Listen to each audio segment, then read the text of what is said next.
Hello, and welcome back to the Empowered Up podcast. I'm so excited to be back in the studio this year for the first time in the 2022-2023 school year. And this year I'm going to be bringing you more guests to give you more inside stories about Trinity Hall. My name is Chloe Toole. I'm the communications coordinator here at Trinity Hall, and I'm an alumna from the class of 2017. Today, I am honored to welcome Mary Kate Blaine, Trinity Hall's head of school, on the podcast. Mary Kate joined Trinity Hall last year, was her first school year, and we're so grateful to have Mary Kate's leadership, and it is a pleasure to have her on the podcast today. So thank you, Mary Kate, for being Chloe. here. I appreciate it. Yeah, so I thought we could start with you giving a little bit of background about yourself. Sure. You've previously taught, been an administrator, and been a principal at different all-girls schools. Sure. So do you want to talk about your all-girls journey? Sure, absolutely. I'd love that. So I am 1,000% a convert to all-girls education. My mom and my grandma went to all-girls schools, and those just weren't an option for me growing up. My dad was in the military, and they just weren't available where the two different geographic areas where we were stationed. So I fell in love with all-girls teaching my first week of teaching. I remember what I was wearing. It was a really hot senior economics class, and a girl asked a question, and as I responded to the question, I remember being overcome by the sense that you can say things differently when the boys aren't around. And that was really the beginning of my all-girls journey. I taught at a great all-girls school in Lower Manhattan. I then had the opportunity to serve as the chief of staff for the superintendent of Catholic schools in the Archdiocese of New York. During that transition, I decided to pursue my degree in school leadership. And then I was at an all-girls school in Washington, D.C. before coming to Trinity Hall. And so it's really been a wonderful, happy surprise just how quickly I became so enamored with the girls in my care. And it's so easy to see the benefits of all-girls education when you're working with young women every day. Mm-hmm. Yeah, so you've had a long journey with all-girls school, even just converting to an all-girls school education. What are your favorite aspects of being in all-girls schools? I mean, we have a lot of fun here. Sure. Like you said, there are a lot of different things can be said when the boys aren't around, Sure. but what do you find are your favorite aspects of being in an all-girls school? I think my two favorite aspects are the role models of leadership that we put before girls, including one another, that there's not a single space where girls aren't heard and seen and taking the lead. And I think that's a really important thing for young women. I also think collaboration is so essential. We learn best through relationship, and that's such a hallmark of girls' school classrooms. It's such a hallmark of Trinity Hall classrooms, and those are my two favorite things, that role model of leadership and that sense of collaboration that's so woven into every single day. Mm-hmm. And I think, speaking on that too, it's so nice to see girls also hyping each other up.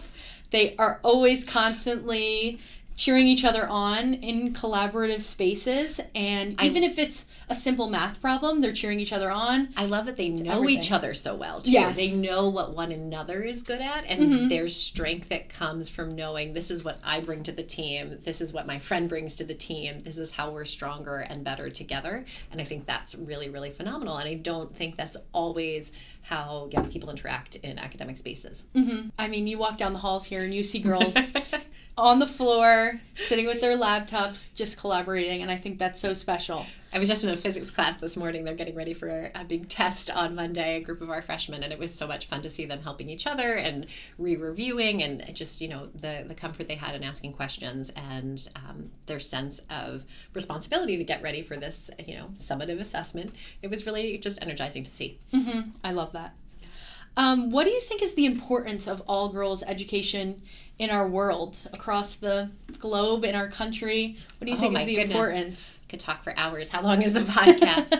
I think, particularly at home in the United States, it really is that thread of leadership that I just talked about, and empowerment. And we know that diverse groups help enhance decision making, and that means women at the table. And so I think that girls' schools are really natural laboratories for learning and leadership and voice, and helping prepare young women for that confidence to share that idea that is going to enhance a collaborative decision at some point down the road, whether in college or professional life beyond, or even in family dynamics and friend situations. That trust that you have in your own voice is something that's so important. I think globally, of course, we are so privileged to value girls' education, and so many girls don't have the privilege of going to school. And I love that in our girls' school context, we can talk about that privilege and that responsibility of education. I think sometimes there's so much responsibility that can weigh young people down in regards to their high school years. They want to do their best. They're trying to prepare themselves for college and beyond. And I think the personal discipline to really remember what a gift it is to learn, period, and that not every girl is afforded that gift is really, really important. And how do we use the gifts we have to help lift other women up around the globe, around our communities, but really globally thinking about that impact is something that I think we do very well. And I love that the young women in our care at Trinity Hall feel that sense of responsibility to shape the world around them and to level that playing field in whatever that they're doing. And I think that's a real gift. Yes, I think that is a real gift. And I think that a lot of the projects we see in engineering, a lot of the projects they do in their world languages class and humanities often are centered around empathy. And it's so empowering to see them use empathy at the start of their problem solving so that it's all the way through. And I think that gives them the confidence too to make decisions that are well thought out. Absolutely. And help them become global change makers. Design thinking in action. Yes. It's a great skill and a great discipline. And to be able to talk so openly about putting yourself in another's shoes and trying to imagine, I think, again, those interrelational skills are so important. And I think girls' schools do a phenomenal job with that. Yes, definitely. So you talked about a little bit about going into a physics class today, and obviously there's been a lot of touch points with our community. Sure. And your last year being your first year here, you've obviously been thrown into the whirlwind that is Trinity Hall, the fun traditions, all the fun stuff we do here. Absolutely. What is a memorable experience from your first year at Trinity Hall that you'd like to share with us? Oh my goodness, there's so many. Honestly, the first thing that comes to my mind, and it's an almost ordinary, except it wasn't ordinary in the context. I have such a vivid memory of our first community meeting as some of the pandemic restrictions were shifting. So really the first time the whole student body and the whole faculty and staff were in one singular space was in March of last year. And I'm just even right now, I can feel that palpable energy. I remember speaking to our student body president, Dayra, was about to convene the group, and she turned to me and said, "Ms. Blaine, I'm a little nervous. I'm excited." I said, "I'm nervous and excited too. Let's say this. It's the first time we've been together in this particular way, in this particular space all year." And I think as we got back in the routine of community meetings in that space, it was so much fun to really celebrate the community, which is what community meeting is all about. And so to be able to share those wins and just have really a big family meeting is really what community meeting is. So that first meeting is always going to have a special place in my mind's eye as such an important rally moment, both for the school community and all school communities that have been through so much the last several years, and just also personally, it was a really nice moment to reach. That is so special. And I will never downplay any moment as ordinary because Sure, exactly. Honestly, when I think of my 4 years here, I have trouble finding one moment that really speaks to what the experience is here at Trinity Hall, because it is those everyday things that we do that make it so special. So I think that those little things too, it's that sense of feeling, like those subtle things. You might not remember all the details, you remember the feelings, and that's what motivates your action. And I actually have a paperweight in my office that was a gift from a former colleague, and the paperweight says, "Enjoy the gift of an ordinary day." And I've thought of that so much, especially the last few years, but just those simple pleasures of being with people, doing good hard work, laughing, learning, loving and being together. That's where the real magic happens.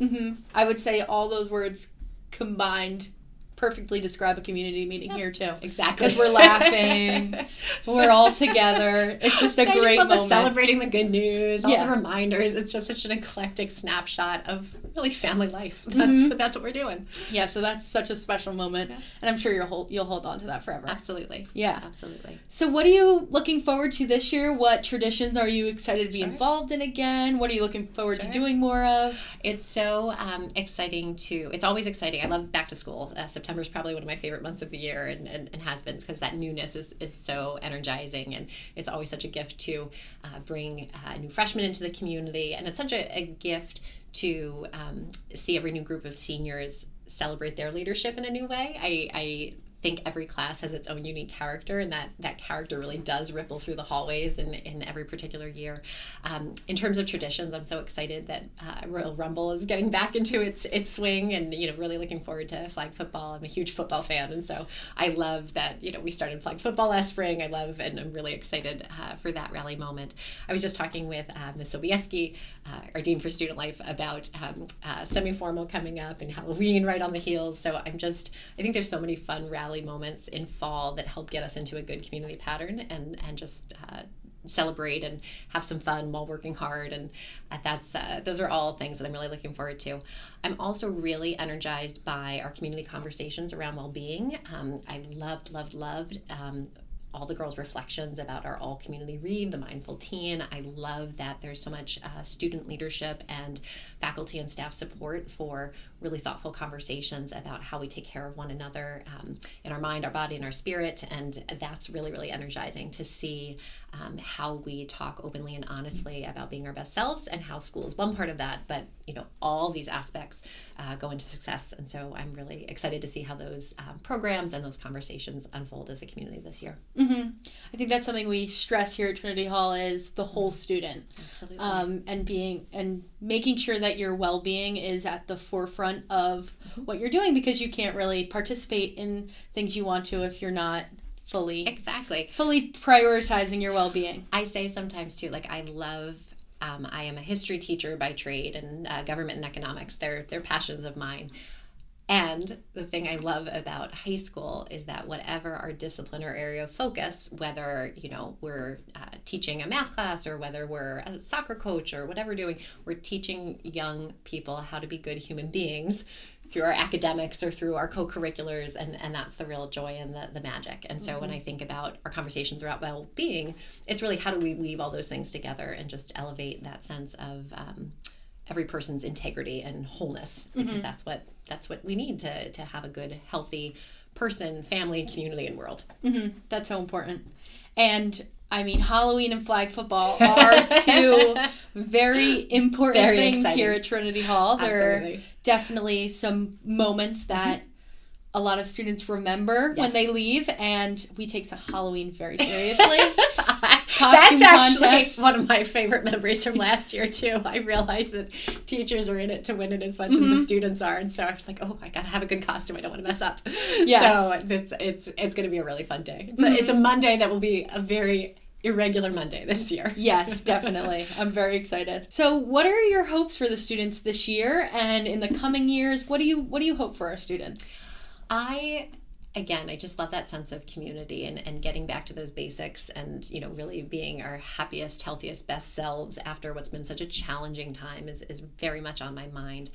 And I think that, one of the things that pulled me into Trinity Hall is just the sense of audacity of the place, the sense of the newness and the excitement and the opportunity that we have every day to do really big things. The fact that we're a community that says, well, why not? Of course we can try. That energy and that spirit is so palpable. And so it's really exciting to think about how we weave that together into our next chapter, especially as we're slowly and steadily, preparing to embrace our 10th year of existence and really set our next 10 years of goals. There's so many laboratories of cool things happening every day, whether it's the kids planning activities, whether it's in individual classrooms, whether it's cool collaborative efforts like the Hum Institute, our little entrepreneurial ecosystem. I love that we're a place that says, let's look around, let's see what we need, and let's figure out how to put girls at the front of it and do new and exciting things. So it's a really exciting time for Trinity Hall as we kind of turn the corner from our childhood to our adolescence, if you were, just mathematically. And so that's really, really energizing. I'm excited to be on that journey with the school and for all the opportunities that lie ahead. Mm-hmm. And I'm so excited to be back here, being a part of it still. One of my favorite parts of this job is being able to share all of those amazing things that they're doing in the classrooms each day. Sure. And when we do fun activities, I love being a part of it. How do we tell our story, and what does that story look like over time? I think with your class, we just had our first 5-year alumni reunion. Like, that's a historic milestone moment. And someday you will be the first 50-year alumni reunion. And so I think about that, especially with my historian hat on. I think a lot about the stories that we're creating every day that become what our history looking backwards is. And I think that's what's so exciting. How do we hold on to all these amazing stories of our birth and existence, and then build that family folklore that is going to inspire girls 2, 3, and 4, and 5, and far beyond, many, many, many generations to come. So it's an amazing opportunity that I've been gifted with as head of school, and that the whole community has been gifted with, to be part of such a special place, doing such amazing things, and really building this legacy of excellence and excitement, and really putting the girls at the center of all we do. It's phenomenal. I love it. And my 50-year reunion, I can wait for that, but I can't wait for it. That will be an exciting rally moment. I don't know if I'll be there for it, but I hope I'll be there for it. So we'll look forward slowly and steadily. How about we settle for the 10-year? Yeah, exactly. 10-year reunion for 2017. I can't wait. Yep, it'll be great. So I asked this question to all of our guests before as my last question, but what advice or inspiration do you have for our students and for our listeners? Oh, goodness, that's a great question. I would say my mind immediately goes to a framed plaque that I have in my office, actually. It's a quote from one of my favorite saints. St. Francis de Sales says, "Be who you are and be that well." And that's an important quote in my family. My brothers all went to a Salesian school, and one of my former schools had a Salesian heritage as well. And I think that when we keep our focus on being who we are, and trying to sit still and realize what we're good at and how do we like to engage with the world, when we're our truest, most comfortable selves, we give other people permission to be their truest selves too.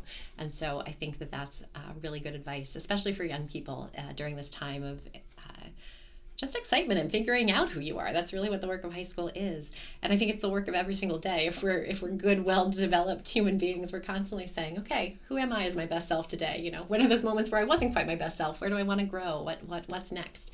So I think that's a good piece of advice that I really try to hold personally and try to share with others. So for what it's worth, Francis de Sales, be who you are and be that well. I love that. I love that quote too.